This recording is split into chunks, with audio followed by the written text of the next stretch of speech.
Shalom. Sekali lagi shalom. Wow, kita datang beribadah kepada Tuhan dengan penuh sukacita. Dan saya percaya bahwa dimanapun kita berada, Bapak Ibu, kuasa, jamahan, aliran kasih Tuhan itu sedang melawat setiap kita. Sehingga kita bisa diubahkan, kita bisa dipulihkan, kita bisa mendapatkan sesuatu yang baru dari Tuhan. Yang percaya bahwa kita semua mengalami lawatan juga kuasa dan jamahan Tuhan. Boleh berikan tepuk tangan buat Tuhan kita. Haleluya. Wow, haleluya. Bapak Ibu Saudara yang terkasih dalam Tuhan, perkenalkan ini adalah kali yang pertama saya berjumpa dengan Bapak Ibu. Senang sekali saya bisa bersama-sama dengan Bapak Ibu sekalian. Saya adalah Leonardo Wayong. Saya bergereja lokal di GB Icon, di Mall Lotte Shopping Avenue, di bawah pengembalaan Pak Budi di Rayon 1F. Dan saya sudah beristri, Bapak Ibu, tapi saya belum punya anak, karena kami masih menikmati masa-masa berdua. Dan saya percaya juga bahwa setiap kita pasti punya momen-momen dan pengalaman-pengalaman yang baik dari Tuhan, Bapak Ibu. Apapun yang terjadi, situasi apapun, saya percaya bahwa Tuhan itu sedang mengajar kita. Tuhan itu sedang membawa kita ke tempat yang lebih baik lagi. Karena kita nggak tahu Bapak Ibu, kita nggak bisa lihat ke depan. Kita juga nggak bisa tahu kita kira ke depan ini akan gimana. Tapi kalau kita berjalan bersama dengan Tuhan, saya yakin dan percaya bahwa ujungnya pasti adalah yang baik. Amin. Yang mengerti dan percaya boleh katakan amin. Nah Bapak Ibu Saudara yang terkasih dalam Tuhan, hari ini saya ingin menyampaikan satu bagian dari firman Tuhan dengan tema God knows and gives His best. Boleh sama-sama katakan dengan saya, God knows and He gives His best. Tuhan tahu yang terbaik dan Tuhan akan memberikan yang terbaik di dalam kehidupan kita Bapak Ibu. Kenapa saya perlu mengingatkan kita akan tema ini? Karena ketika kita mengingat tema ini, tidak menjadikan tema ini hanya lalu lalang saja Bapak Ibu dalam kehidupan kita. Tidak berlalu saja di dalam kehidupan kita. Karena mungkin Bapak Ibu dan saya juga sering mendengar tema ini Bapak Ibu dan saya juga sering mendengar kalimat ini. Tapi saya nggak mau sampai kita membiarkan tema ini pergi begitu saja. Berlalu begitu saja. Karena ketika kita menangkap arti daripada tema ini, kita mengerti Bapak Ibu, kita menjadikan ini sebagai pegangan dan prinsip di dalam kehidupan kita, maka menjalani hari-hari ke depan, kita nggak takut, kita nggak khawatir, kita nggak gelisah, kita nggak kecut, kita nggak patah hati, kita nggak ngedumel sama Tuhan, kita nggak ngomel sama Tuhan Bapak Ibu. Seperti bagaimana kita bisa tahu Bapak Ibu bahwa bagaimana kita bisa tahu ya hari-hari ini tiba-tiba kasus Omikron bisa naik begitu rupa. Sampai akhirnya kita harus berbenah. Gereja-gereja jadi online lagi. Tapi kalau kita tahu prinsip firman ini. Bahwa God knows and He will gives His best. Maka kita nggak akan takut. Kita nggak akan ngomel. Kita nggak akan marah. Kita nggak akan bersumpah serapah. Kita nggak akan jelek-jelekin ini dan itu. Tapi kita akan tetap fokus pada rencana yang Tuhan sedang sediakan dan Tuhan akan lakukan dalam kehidupan kita. Amin. Apapun yang terjadi juga dalam situasi kondisi kita, mungkin keluarga kita, Pak gimana? Saya bisa tahu bahwa Tuhan itu tahu yang terbaik dan akan memberikan yang terbaik kepada saya, sedangkan keluarga saya lagi kacau balau, lagi nggak enak. Bagaimana Pak saya tahu Tuhan itu memberikan yang terbaik, tahu yang terbaik, sedangkan bisnis saya, sedangkan usaha saya, sedangkan kerjaan saya, sedangkan kuliah saya, bahkan sedangkan pelayanan saya, bahkan sedangkan kesehatan saya sedang mengalami krisis. Sedang lagi gak enak. Bapak Ibu orang-orang di Alkitab juga sama. Tokoh-tokoh di Alkitab juga sama. Mereka mendapatkan janji Tuhan, mereka mengerti bahwa Tuhan adalah Tuhan yang baik. Bahwa Tuhan itu tahu yang terbaik dan Tuhan akan memberikan yang terbaik. Tapi realita situasi kondisinya itu mungkin menjengkelkan, memuakkan, tidak enak. Bagaimana kalau kita lihat Bapak Ibu di dalam tokoh-tokoh Alkitab ada Abraham, ya kan? Ada Yusuf, ada Daud Bapak Ibu. Ada Sadrak, Mesak, Abednego. Ada lagi siapa? Daniel. Mereka pegang janji Tuhan, mereka tahu prinsip ini. Tapi realitanya hidup mereka diambang dari sebuah kehancuran. Mereka harus masuk tungku perapian. Mereka harus masuk ke dalam gua singa. Mereka harus dijual. Mereka harus masuk penjara. Mereka harus keluar dari keluarganya. Seperti Abraham keluar dari Ur Kasdim untuk mengembara. Padahal janji Tuhan adalah akan menjadikan sebagai bangsa yang besar. Tapi realitanya mereka menemui kesulitan demi kesulitan. Nah Bapak Ibu, kita mau belajar. Kalau kita pegang prinsip ini, Tuhan tahu yang terbaik. Dan Tuhan akan memberikan yang terbaik. Kita nggak akan mudah ngeluh. Kita nggak akan mudah marah sama Tuhan. Kita nggak akan mudah kecewa sama Tuhan. Tapi sebaliknya, kita akan terus on fire. Kita akan terus lihat Tuhan mau dibawa kemana lagi nih. Saya siap. Yang mana lagi Tuhan? Kita akan bisa begitu. Karena kita tahu Dia adalah Allah yang akan memberikan yang terbaik dan tahu yang terbaik dalam hidup kita. Nah mari Bapak Ibu kita baca bersama-sama di dalam Matius 7 ayatnya yang ke-11. Di dalam Matius 7 ayatnya yang ke-11 dikatakan di sana, jadi jika kamu yang jahat tahu memberi pemberian yang baik kepada anak-anakmu, apalagi Bapamu yang di sorga. Dia akan memberikan yang baik kepada mereka yang meminta kepadanya. Nah Bapak Ibu Saudara yang terkasih dalam Tuhan, Matius 7 ayat 11 merupakan pengajaran Yesus di awal-awal ya Bapak Ibu ketika di bukit tentang doa. Hal pengabulan doa Bapak Ibu. Nah pengajaran ini diakhiri dengan perkataan, kalau kamu yang jahat tahu memberi pemberian yang baik kepada anak-anakmu. Bapak Ibu saya percaya bahwa satu-satunya sumber kebaikan di dunia ini adalah Tuhan Yesus. Satu-satunya sumber kebaikan di dunia ini adalah Allah kita. Tidak ada satupun orang di dunia ini yang bisa berkata, saya baik. Baik yang benar-benar baik. Saya suci, saya kudus. Bahkan ketika kita sudah diselamatkan oleh Tuhan, itu pun perlu dibantu oleh Roh Kudus yang bekerja dalam hidup kita untuk menjadikan kita melakukan perbuatan-perbuatan yang kudus. Untuk menjadikan kita melakukan perbuatan-perbuatan yang baik. Akan tetapi orang di bumi ini nggak ada. Nah Bapak Ibu bisa bayangkan kita yang melihat bahwa manusia itu adalah jahat. Manusia itu adalah pribadi yang mementingkan dirinya sendiri, egonya sendiri. Di mata Tuhan, Tuhan juga bilang kamu yang jahat. Tapi kamu tahu memberikan pemberian yang baik kepada anak-anakmu. Bagaimana tidak? Orang-orang yang mungkin kita nilai jahat. Tapi ternyata dia juga baik Bapak Ibu kepada orang-orang yang punya hubungan dengan dia. Kepada anak-anaknya. Kepada keluarganya, istrinya. Kepada saudaranya, mungkin kita bilang dia jahat, dia udah nipu saya, dia udah jahatin saya. Bapak Ibu tapi dia baik kepada orang-orang yang berhubungan dengannya. Ini Alkitab yang bilang, kamu yang jahat aja tahu bagaimana memberikan yang baik kepada anak-anakmu. Apalagi Bapamu yang di surga. Ini sebuah kontras yang begitu luar biasa Bapak Ibu. Kontras yang begitu indah. Kalau manusia yang begitu jahat tahu bagaimana memberikan yang baik. Apalagi Bapa kita yang di sorga yang begitu mulia, sumber dari kebaikan, sumber dari kasih. Dia akan memberikan yang terbaik, yang baik kepada mereka yang meminta kepadanya. Nah Bapak Ibu Saudara yang terkasih dalam Tuhan, apa yang jadi permintaan kita? Apa yang menjadi kebutuhan kita? Apa yang jadi keinginan kita? Apa yang jadi pengharapan kita? Harapan kita tuh apa sih? Saya percaya di tahun 2022 ini Bapak Ibu semua mungkin punya harapan. Benar ya Bapak Ibu? Nggak ada yang masuk tahun 2022. Ya gue pengen gini-gini aja lah. Hidup udah gini-gini ya udahlah gue gini-gini. Nggak ada Bapak Ibu. Ya saya maunya bisnisnya ya gini-gini aja lah. Ya saya mau keluarga saya ya udahlah. Berantem ya udahlah berantem. Tapi nggak dapat solusi Bapak Ibu. Saya percaya kita pengen mendapatkan satu harapan di mana keluarga kita menjadi lebih baik, pola komunikasi menjadi lebih baik, mindset saya berubah jadi lebih baik, hubungan saya dengan orang lain jadi lebih baik, bisnis saya, usaha saya semuanya jadi lebih baik. Itu semua keinginan kita Bapak Ibu. Itu semua permintaan kita.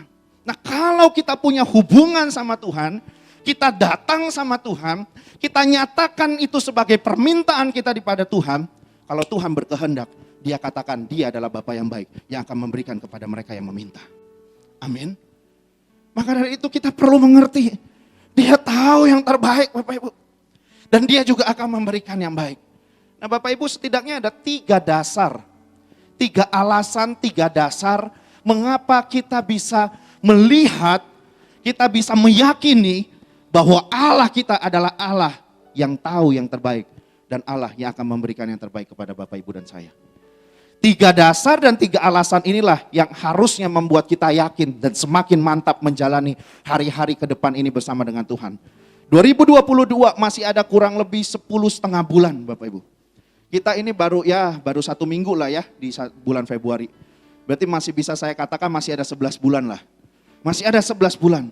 Kalau kita mengerti ini, wah, kita berjalan akan dengan tegak, gagah bersama-sama dengan Tuhan.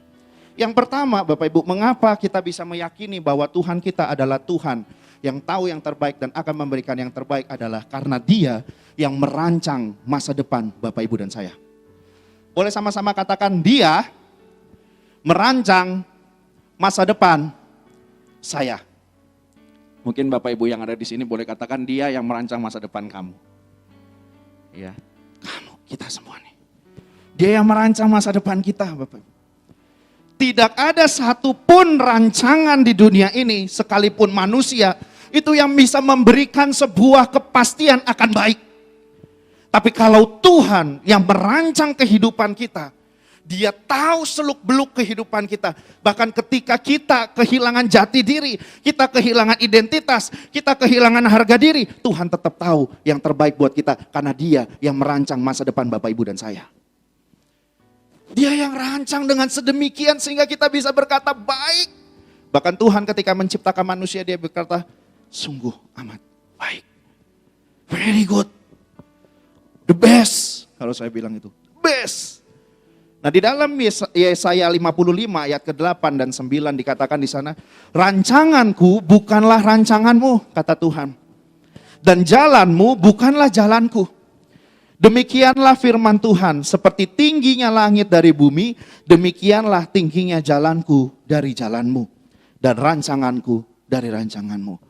Nah Bapak, Ibu, Saudara yang terkasih dalam Tuhan, firman di dalam kitab Yesaya ini membuktikan kepada setiap kita, sehebat apapun, seintelektual apapun yang kita miliki, dan sebesar apapun koneksi yang kita bisa miliki sehingga kita bisa merancang segala sesuatunya, tetap kata Tuhan, rancanganmu bukanlah rancanganku. Akan tetap lebih baik kalau kamu pakai rancanganku. Karena Dia memang yang tahu yang terbaik. Bahkan di dalam Yeremia 29 ayatnya yang ke-11, boleh di next. Di sana dikatakan, sebab aku ini tahu rancangan-rancangan apa yang ada padaku mengenai kamu. Demikianlah firman Tuhan, yaitu rancangan damai sejahtera dan bukan kecelakaan. Untuk memberikan kepadamu hari depan yang penuh pengharapan. Wow Bapak Ibu. Ini satu hal yang luar biasa yang kita patut bersyukur, bersuka cita. Sebab Tuhan katakan, aku yang rancang engkau, aku tahu masa depan engkau, dan aku memberikannya hari depan yang penuh dengan pengharapan. Tuhan, tapi kehidupanku saat ini sedang sakit. Keluargaku saat ini sedang retak. Bisnis usahaku saat ini sedang mengalami kemerosotan. Sebentar lagi rugi Tuhan. Bahkan sebentar lagi ini bisnis bisa bangkrut. Tuhan, bagaimana? Aku punya utang. Bapak Ibu Saudaraku yang terkasih dalam Tuhan. Tokoh-tokoh di Alkitab, mereka juga punya masalah di dalam kehidupan mereka. Ketika Abraham didatangi oleh Tuhan, dikatakan kamu harus pergi. Aku bakal jadikan kamu bangsa yang besar, tapi kamu harus pergi. Dia tahu nih Bapak Ibu, wah ini Tuhan kalau ngomong begini nih pasti rencananya ciamik punya nih, bagus punya nih. Bapak Ibu sama seperti mendengarkan firman hari ini, wah saya termotivasi, saya jadi kuat lagi, wah ini pasti ciamik punya nih. Apapun kondisi yang saya sedang alami, saya tahu ujung-ujungnya pasti baik. Nah tapi Bapak Ibu, ketika dia keluar dan sebagai perantau, itu banyak banget masalah yang dia hadapin. Bahkan dia sampai harus berbohong, Bapak Ibu, quote and quote tanda kutip. Dia sampai harus bohong, dia bilang istrinya itu adiknya. Bapak Ibu bisa bayangin, mungkin dalam situasi kondisi di bisnis kita, di keluarga kita, di masa-masa kita ke depan ini, ada satu situasi kondisi yang begitu sulit. Sampai akhirnya membuat kita quote and quote terpaksa. Saking takutnya Bapak Ibu. Tapi kita mau belajar bahwa Tuhan itu tahu yang terbaik. Tuhan akan memberikan yang terbaik. Bukan berarti kita ke depan ini terus habis itu, waduh udah deh selesai hidup saya. Mungkin bagi antara kita yang belum mendapatkan pasangan hidup, waduh saya udah kepala 3, waduh saya udah kepala 4. Wah sudah selesai. Bapak ibu saudaraku yang terkasih dalam Tuhan.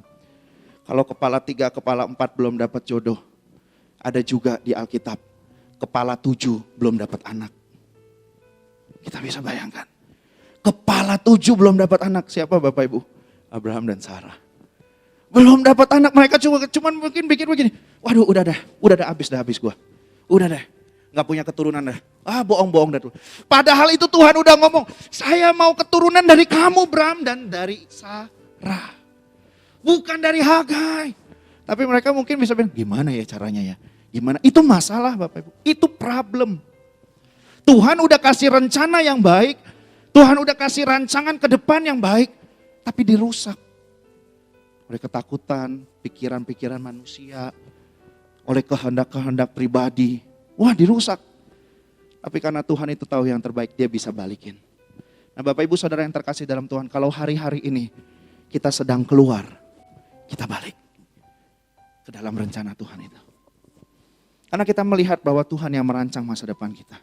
Dan ternyata terbukti setelah menunggu sekian puluh tahun, 25 tahun, akhirnya dilahirkanlah Ishak bagi Abraham dan Sarah. Itu pun masih diminta Bapak Ibu. Bapak Ibu bisa bayangkan, itu pun masih diminta. Ibaratnya kalau kita bilang, Tuhan engkau sudah pulihkan ya bisnisku, keluargaku. Tuhan bilang, aku mau minta. Aku mau minta. Semuanya aku mau minta. Nah Bapak Ibu kita mau bilang apa? Tuhan jahat? No. Kalau kita ngerti ini, kita akan bilang, yes Lord, I will say yes kepada rencanamu yang baik dan indah. Kepada kondisi ini aku akan tetap katakan, iya Tuhan terima kasih. Tuhan akan terus tuntun dan pimpin saya. Nah yang kedua Bapak Ibu, apa yang membuat kita yakin bahwa Tuhan kita adalah Tuhan yang tahu yang terbaik dan akan memberikan yang terbaik. Adalah bahwa dia bisa melihat yang tidak bisa Bapak Ibu dan saya lihat. Dia bisa lihat jauh ke depan Bapak Ibu. Selain dia yang merancang masa depan Bapak Ibu dan saya, dia yang bisa lihat jauh ke depan akan yang terjadi di depan sana. Di dalam 1 Yohanes 3 ayat yang ke-20 dikatakan di sana, Allah adalah lebih besar daripada hati kita serta mengetahui segala sesuatu. Dia tahu semua seluk-beluk di dalam kehidupan kita dan di dunia ini Bapak Ibu. Mungkin ada orang-orang yang berkata, Pak, saya bisa prediksi masa depan. Saya bisa prediksi kira-kira pasar ekonomi ke depan gimana. Pak, saya bisa prediksi kalau orang tuanya selalu ribut-ribut, anaknya pasti nanti jatuh narkoba Pak. Karena mereka kehilangan kasih Bapak. Mereka tidak punya keluarga yang baik. Bapak Ibu, kita bisa prediksi. Kita bisa analisa. Pak, saya bisa analisa pasar saham ke depan itu akan begini. Tapi kalau pertanyaannya, bisa gak kita garanti itu terjadi? Jawabannya, saya bukan peramal Pak. Saya gak bisa yakinkan Pak. Saya gak bisa tahu pasti itu akan ke sana. Mayoritas iya kita bisa prediksi, kita bisa analisa. Tapi siapa yang paling bisa lihat ke depan dan yang paling baik? Tuhan Bapak Ibu. Kalau Tuhan mau memakai anak itu ketika orang tuanya broken home, jadilah dia Bapak Ibu. Kalau Tuhan mau pasar ekonominya tiba-tiba naik, gak mau turun, jadi Bapak Ibu. Nah cuman kita mesti punya kesempatan untuk dengar dari Tuhan nih Bapak Ibu. Ini yang mahal. Siapa yang dikorbankan? Waktu Bapak Ibu investasikan untuk bersekutu dan bersama-sama dengan Tuhan. Untuk dapatin ini. Karena dia yang bisa lihat masa depan. Mungkin kita melihat, aduh Tuhan anak saya. Aduh Tuhan suami saya. Aduh Tuhan istri saya. Aduh Tuhan ini gimana karyawan saya satu-satunya nih Tuhan. Tapi kerjanya gak becus-becus. Tuhan yang tahu masa depan Bapak Ibu. Kita hanya bisa memprediksi. Kita hanya bisa menganalisa. Tapi kita tidak bisa memastikan masa depan. Dan Tuhan bukan hanya memprediksi. Tuhan bukan hanya menganalisa. Dia bisa pastikan masa depan karena dia bisa lihat. Maka dari itu Bapak Ibu. Hari ini kita mesti yakin. Dia Allah yang tahu yang terbaik. Dan dia akan berikan yang terbaik. Yang mengerti dan percaya boleh berikan tepuk tangan buat Tuhan kita. Nah, yang ketiga Bapak Ibu. Bagaimana kita bisa yakin bahwa Tuhan kita adalah Tuhan yang baik dan akan memberikan yang terbaik. Itu adalah bahwa Dia Allah yang bekerja dari awal sampai akhir. Wow Bapak Ibu, Dia gak tinggalin pekerjaannya. Bapak Ibu dan saya ketika kita ada di dalam rencana Tuhan. Ketika Tuhan punya rancangan masa depan yang indah bersama dengan Tuhan. Dan ketika dia bisa lihat ke depan Bapak Ibu. Dan Dia tidak meninggalkan Bapak Ibu dan saya. Dia akan tetap bekerja di dalam kehidupan kita. Selama kita ada di dalam rencana Dia. Ada di dalam kafling Dia Bapak Ibu. Tapi kalau enggak gimana Pak? Kalau enggak gimana Pak? Jangan kalau enggak. Pastikan kamu ada di dalam rencana Dia. Karena manusia itu suka begitu. Pak kalau enggak ini gimana Pak? Pak kalau enggak ini gimana Pak? Jangan cari yang kalau. Cari yang pasti. Cari yang pasti. Pastikan bahwa kamu itu ada dalam rencana Dia. Pastikan bahwa kita ada dalam rencana Dia. Dan saya percaya orang-orang yang sudah ditebus. Orang-orang yang sudah mengalami kasih Tuhan. Itu adalah orang-orang yang ada dalam rencana Dia. Amin. Tapi kita mesti ikut Bapak Ibu. Dikatakan di dalam Filipi 1 ayatnya yang ke-6. Akan hal ini aku yakin sepenuhnya. Yaitu Ia Tuhan yang memulai pekerjaan yang baik di antara kamu. Wow Bapak Ibu. Dia mulai pekerjaan yang baik. Akan meneruskannya sampai pada akhirnya pada hari Kristus Yesus. Bapak Ibu Saudara yang terkasih dalam Tuhan, ini menggambarkan bahwa Allah kita adalah Allah yang setia. Tadi kita sudah sama-sama nyanyikan bahwa Dia Bapa yang setia Bapak Ibu. Ini adalah bukti. Karena Dia bekerja dari awal sampai akhir. Kalau Dia bilang, aku akan menyayangi kamu. Aku akan sayangi kamu dari awal sampai akhir. Aku akan lindungi kamu. Aku akan lindungi kamu dari awal sampai akhir. Aku akan proteksi kamu. Aku akan proteksi dari awal sampai akhir. Aku akan berkati kamu. Aku akan berkati dari awal sampai akhir. Kalau aku sudah mulai. Kalau aku sudah janji. Aku akan tepati. Dan aku akan akhiri. Supaya kamu mengerti bahwa aku adalah Bapa yang tahu yang terbaik dan akan memberikan yang terbaik. Bapak Ibu mungkin di antara kita tidak ada yang sesetia ini. Saya bersyukur kalau di antara Bapak Ibu ada yang setia seperti ini. Dan saya berdoa setiap kita bisa setia seperti Tuhan setia. Tapi Dia telah dahulu menunjukkan kesetiaannya. Dia berkata, aku akan bekerja dari awal sampai akhir. Aku bukan cuman sekedar udah kasih. Nih, aku kasih ya, ini rencana buat kamu, terserah deh. Kamu mau minum, kamu mau buang, nih minuman buat kamu. Dia bukan cuma sekedar melihat, Bapak Ibu nanti ke depan gimana. Dia pasti gak minum, enggak. Dia akan lihat kalau sampai ini terjatuh sia-sia. Dia akan kasih yang baik lagi. Dia akan kasih lagi. Karena Dia Allah yang bekerja dari awal sampai akhir. Dia gak tinggalin, udah ya, saya udah kasih kamu ya. Udah ya, pemulihan udah ya, oke ya, semua oke, semua oke. Udah saya caw, enggak Bapak Ibu. Dia akan kerja sampai akhir. Udah ya, mungkin orang-orang yang sedang mencari jodoh. Udah ya, saya udah ketemu ini, kamu sama ini. Udah ya, udah, selebihnya I live up to you. Enggak Bapak Ibu, dituntun sampai akhir. Dia Allah yang bekerja dari awal sampai akhir. Nah Bapak Ibu, ini adalah satu hal yang luar biasa. Yang kita akan nikmati sepanjang tahun 2022.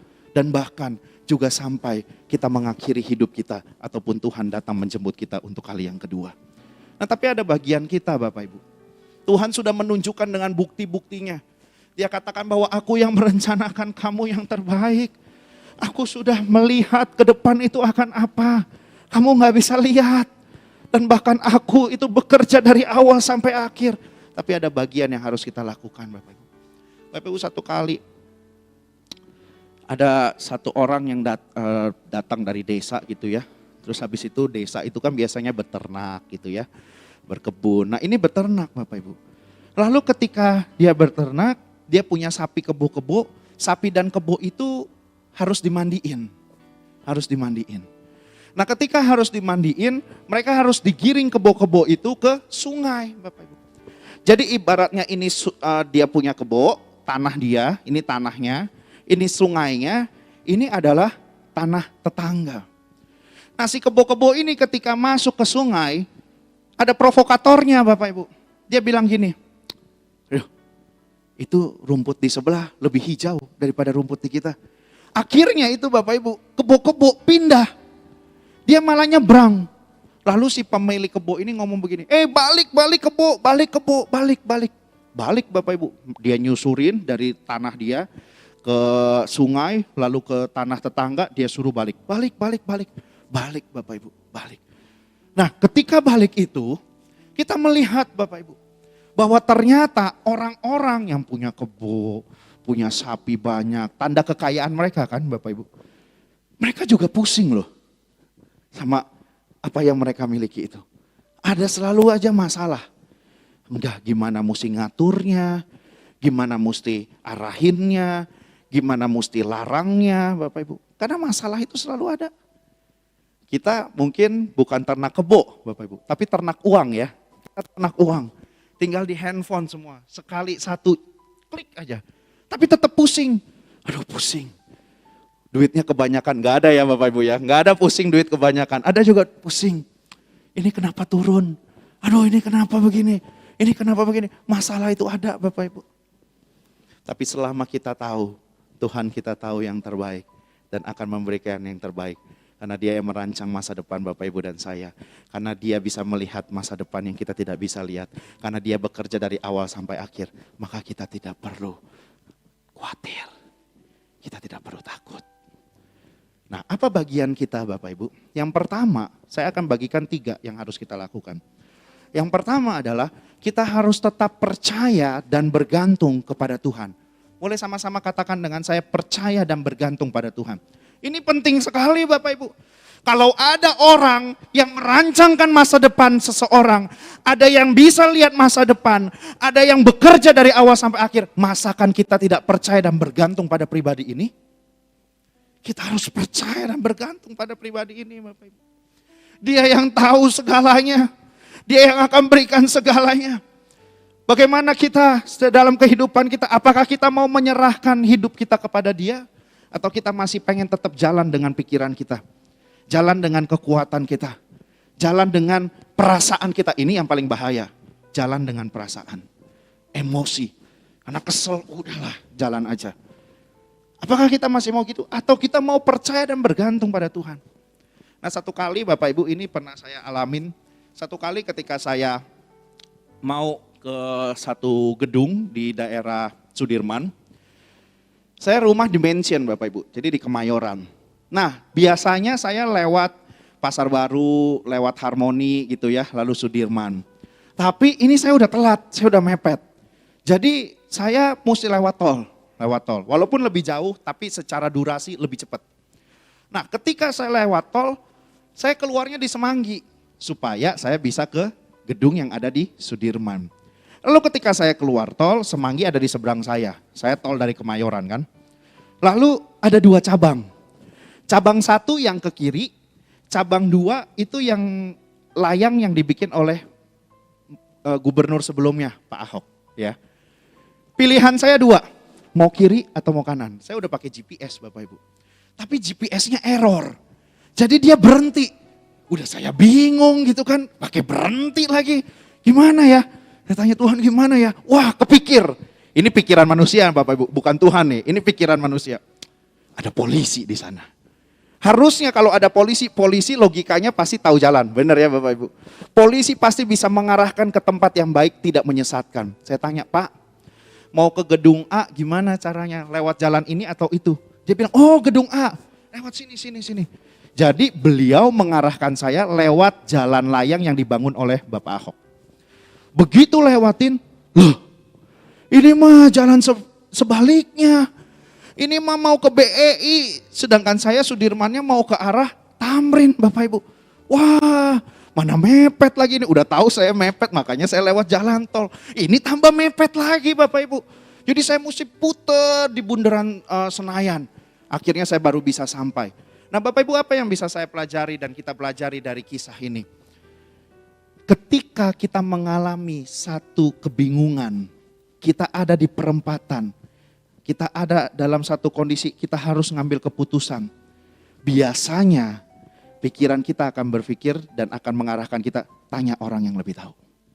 Tanya orang yang lebih tahu. Tanya orang yang lebih tahu. Tapi yang seharusnya Bapak Ibu, kalau Bapak Ibu sama saya, terus Bapak Ibu ada sama saya, Bapak Ibu akan arahin apa? Lu buka Google-nya, lu cari tahu tuh di Zoom, lu tuh di mana? Terus abis itu lihat arahnya mau kemana. Benar ya Bapak Ibu ya, logikanya begitu. Tapi nggak kepikir sama saya pada saat itu. Yang saya pikirkan adalah, ini orang lebih tahu, saya mau tanya dia aja. Nah Bapak Ibu Saudara yang terkasih dalam Tuhan, ketika kita ada dalam sebuah persimpangan, yang harusnya kita lakukan ini ibaratnya adalah firman Tuhan. Kita cari tahu dulu Tuhan arahnya mau kemana. Prinsip-prinsipnya bagaimana. Yaitu karena Google Map jadinya loading Bapak Ibu. Tapi firman Tuhan gak pernah loading. Selalu up to date. Never too late Bapak Ibu. Selalu yang terbaik. Kita mestinya lihat dulu ketimbang, oh tanya ini, tanya itu, pikir ke sini, pikir ke situ. Akhirnya kita panik sendiri, jalannya belum tentu benar. Nyampe gak Bapak Ibu? Nyampe sih. Tapi ngapain mesti lika-liku gitu? Nah, kalau kita percaya dan bergantung pada Tuhan, jalan kita pasti akan dituntun ke tempat yang terbaik. Kalau kita tahu Allah kita adalah Allah yang terbaik, yang akan memberikan yang terbaik, kita pasti sampai dengan tepat. Tapi kalau kita mencoba untuk percaya dan bergantung dengan orang lain, berserah kepada yang lain, maka kita bisa muter-muter. Di dalam Amsal 3 ayat 5 dikatakan, percayalah kepada Tuhan dengan segenap hatimu. Jangan bersandar pada pengertian sendiri. Jangan Bapak. Nah hari-hari ini, apa yang sedang terjadi dalam kehidupan kita? Kalau kita sedang alamin sesuatu yang rasanya nggak enak, akibat daripada pandemi ini, atau mungkin memang situasi kondisinya begitu sulit, sampai Bapak Ibu nggak bisa bergerak gitu ya. Bukan karena pandemi, tapi memang sulit banget. Kiri mentok, kanan mentok, mundur nggak mau, ya kan? Nggak mungkin ada orang yang mau mundur nggak mau, maju nggak bisa. Bapak Ibu percaya dan bergantung pada Tuhan. Jangan pakai pengertian sendiri. Firman Tuhan ingatkan kita untuk tetap percaya dan bergantung pada Tuhan. Yang kedua Bapak Ibu, yang kedua yang saya bisa bagikan adalah kita perlu tetap ada di dalam rencananya. Tetap ada dalam rencananya. Jangan keluar. Tetap lakukan apa yang menjadi firman Tuhan. Dikatakan kita tahu sekarang bahwa Allah turut bekerja dalam segala sesuatu untuk mendatangkan kebaikan bagi mereka yang mengasihi Dia, Bapak Ibu. Bagi mereka yang mengasihi Tuhan. Maka Tuhan tahu yang terbaik, lakukan segala sesuatu. Nah Bapak Ibu, ini sama seperti Yusuf. Pemain musik boleh maju ke depan. Ini sama seperti yang terjadi di dalam kehidupan Yusuf. Yusuf punya rencana Tuhan, dia tahu Bapak Ibu. Lalu setelah itu di dalam kehidupannya, dia itu dibenci sama koko-kokonya. Dijual ke Mesir, jadi budak. Lalu habis itu difitnah sama tante Potifar. Lalu habis itu masuk penjara. Bapak Ibu, kalau dia tidak ada dalam rencana Tuhan, mungkin yang terbaik, yaitu menjadi orang nomor 2 di Mesir, enggak terjadi. Kalau dia bilang, udahlah, buat apa aku percaya lagi sama Tuhan? Buat apa aku bergantung lagi sama Tuhan? Buat apa aku tetap mempertahankan kelakuanku tetap bersih dan tidak bercemar? Orang toh begini ujung-ujungnya. Tapi Yusuf gak lakukan itu. Karena at the end, dia bilang sama koko-kokonya, you tahu gak? Walaupun manusia merancangkan rancangan-rancangan yang jelek, yang buruk, tapi Tuhan ubah jadi kebaikan buat aku. Bapak Ibu, bisakah kita berkata hari ini bahwa Tuhan, ada orang jelekin aku, ada orang jahatin aku, keluarga aku begini, keluarga aku begitu, usaha bisnis aku begini. Tapi kita bisa bilang, Tuhan, aku tahu, sekalipun orang mereka-rekakan yang jahat, tapi Tuhan akan reka-rekakan jadi kebaikan. Wah, ini luar biasa. Enggak keluar dari rencana Tuhan. Tapi yang ketiga yang harus kita lakukan, jangan ngeluh Bapak Ibu. Tetap berdoa dan tetap bersyukur. Katakan jangan mengeluh. Tetap doa. Tetap bersyukur. Kita tetap harus menjalani hari-hari kita Bapak Ibu. Yang besok kerja ya tetap kerja. Yang besok usaha ya tetap usaha. Yang abis ini mesti makan sama keluarga di satu meja makan meskipun keadaannya merinding, meskipun keadaannya tegang, tetap mesti. Tapi jangan pernah ngeluh. Tetap bawa di dalam doa. Dan tetap bersyukur. Bapak Ibu, ada orang berkata sama saya, Pak, kalau ngeluh itu gak apa-apa. Yang penting adalah jangan mogok setelah ngeluh. Jangan dihidupin ngeluhnya. Ah ini apaan nih kayak begini. Udahlah gue gak mau lakuin lagi. Akhirnya itu mogok. Karena manusia itu perlu tuh Pak untuk keluarin. Saya bilang Bapak Ibu itu kalau dalam rangka konseling. Karena memang perlu katarsis silahkan ada solusinya. Tapi kalau enggak buat apa? Kalau kita bisa gunakan kata-kata yang keluar dari mulut kita untuk berdoa dan bersyukur kepada Tuhan. Kenapa kita harus mengeluarkan kata-kata yang sia-sia, sumpah serapah, menjelekan orang lain. Dan ujung-ujungnya menyakiti hati Tuhan. Kalau kita bisa menggunakan kalimat-kalimat yang keluar dari mulut kita untuk berkata, Tuhan terima kasih. Tuhan puji Tuhan. Kenapa kita harus katakan, ini apaan sih kayak begini? Aduh. Ini ngapain sih? Kamu begitu, itu aja gak bisa begini. Kenapa Bapak Ibu? Ada pilihan di tangan kita. Tahun 2022 ini. Mari kita berubah. Ada pilihan untuk kita tidak mengeluh. Ada pilihan untuk kita bisa tetap berdoa. Ada pilihan untuk setiap kita mengeluarkan kata-kata syukur. Dibandingkan dengan sumpah serapah. Dibandingkan dengan kata-kata sia-sia. Dibandingkan dengan hal-hal yang tidak berguna. Hari ini pilih Bapak Ibu. Pak gimana Pak saya bisa bersyukur, suami saya Pak, istri saya Pak, anak saya Pak. Bapak Ibu akan selalu ada umpatan, perbandingan. Dan juga rasa tidak puas dimanapun Bapak Ibu ditempatkan. Tapi bagaimana kita bisa melihat, Tuhan Engkau tempatkan aku di sini. Aku tahu Tuhan tahu yang terbaik. Dan aku tahu Tuhan akan berikan yang terbaik dari apa yang sudah Tuhan percayakan. Maukah kita memberikan segalanya buat Tuhan? Kita serahkan sama Tuhan. Nah hari ini Tuhan ingatkan kita. Untuk kita mengerti bahwa Dia adalah Allah yang memberikan yang terbaik dan juga tahu yang terbaik. Karena Dia yang merancang masa depan kita. Dia yang bisa lihat ke depan. Dan bahkan Dia yang bekerja dari awal sampai akhir. Maukah Bapak Ibu menyerahkan kepada Tuhan setiap kehidupan kita? Kesehatan kita, masa depan kita, pencarian pasangan hidup, keluarga kita, bisnis kita, usaha kita. Kita percayakan dan bergantung pada Dia. Kita akan tetap ada dalam rencananya. Dan jangan mengeluh. Tetap ucapkan syukur dan doa. Mari kita tundukkan kepala.